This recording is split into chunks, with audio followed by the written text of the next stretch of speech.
I've been wanting to do a Chance video since way before I even launched the channel. I started doing research to prove he wasn't an industry plant, which always sounded crazy to me because being in the city at the same time 10 Day was being created, promoted, and released, I was able to personally see a lot of how he built his buzz. Did he have some unfair advantages? Absolutely. He knew people that knew people, and with 6 degrees of separation, he met more people. Chance's story is crazy, but it's way too crazy to ever be deemed a plant. That same video was going to have a dual purpose of proving that the big day wasn't as bad as people say it was, and it was closer to 10 Day than you might think. I don't know how strongly I still hold that opinion, but I still might make that video for argument's sake. More so because the way niggas celebrated when his divorce was announced was wild. Like, can we not be glad this nigga was going through a terrible life event? What I really want to focus on in this video is the aftermath of that divorce. The rebrand that's low-key been going since way before that. My boy absolutely found the secret to changing your image. It's all about the hat. Snapback Chance was all about being in high school at the time of the blog era. That same era as Cole, Kendrick, Drake, Big Sean, and a few tiers down, niggas like Currency, Wiz, Action Bronson, Absol, Schoolboy Q. For a while, it seemed like Chance was going to be in that tier, or somewhere hovering above. So basically with a lot of name recognition, but not as many, let's say, hits. Then acid rap happened, and even though he collaborated with that tier, it seemed like he would shoot past them. The same way he had done with a lot of the features from 10 Day.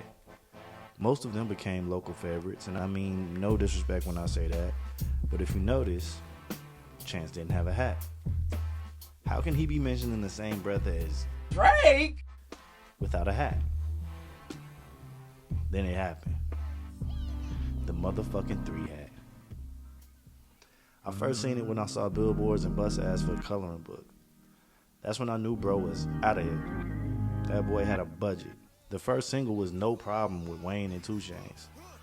He was coming off of being all over Kanye's Pablo album, so that meant that the Kanye feature on his own project made sense. And no doubt his relationships expanded by working with Ye. Chance with the 3 hat was about being independent and getting to places most artists don't get to off a mixtape. Shit got him 3 Grammys.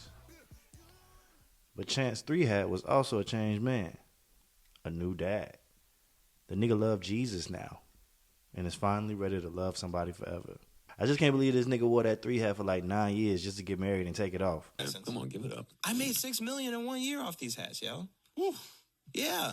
Then I'm buying these hats. Then why did I pay for the $3? No hat for the big day. Instead, we just get this shit.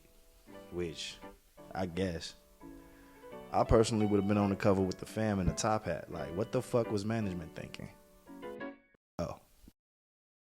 If I was on the team, I would have definitely brought up the hat thing. But it looks like he figured it out on his own since he's no longer Channel 3 Hats or Chance the husband. Bucket Hat Chancellor has entered the chat. I think this bucket hat stage will be about going back to his roots since he basically has to get it out the mud all over again. And I think he obviously has all the talent to get back in the conversations, albeit with a slightly different trajectory. Think less Drake, and I hate to compare him to Drake so many times. I mean, but it's like, damn, that nigga is like the gold standard for success, I guess. I don't know. They have comparable, let's say, appeal. I'll just leave it at that. But think less Drake and more Freddie Gibbs or JPEG Mafia. Acclaimed rappers with more name recognition than most of their contemporaries. Bucket Boy has been teasing this Starline project for a while, and I think recent life events as well as his monumental fall off will make it a pretty introspective project, which is where Chance is best. He's not really a hit maker, and that's okay. The Big Day's biggest problem was that it was unfocused and there were clear attempts at hit making, and a little bit of family friendly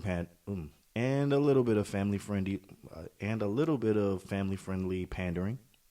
My nigga was trying to make a Pixar movie soundtrack. Starline probably won't be too far from those themes. Just because he's divorced don't mean he finna start shooting niggas or making strip club anthems. The DJ Premier single lets me know that it's likely to be a strong emphasis on rapidy rapping, which is another of his strong suits. Like, his abstract flow and rhyme schemes are... I mean, the nigga name is Chance the Rapper. It's in him, not on him. Whenever it comes out, I'll be listening.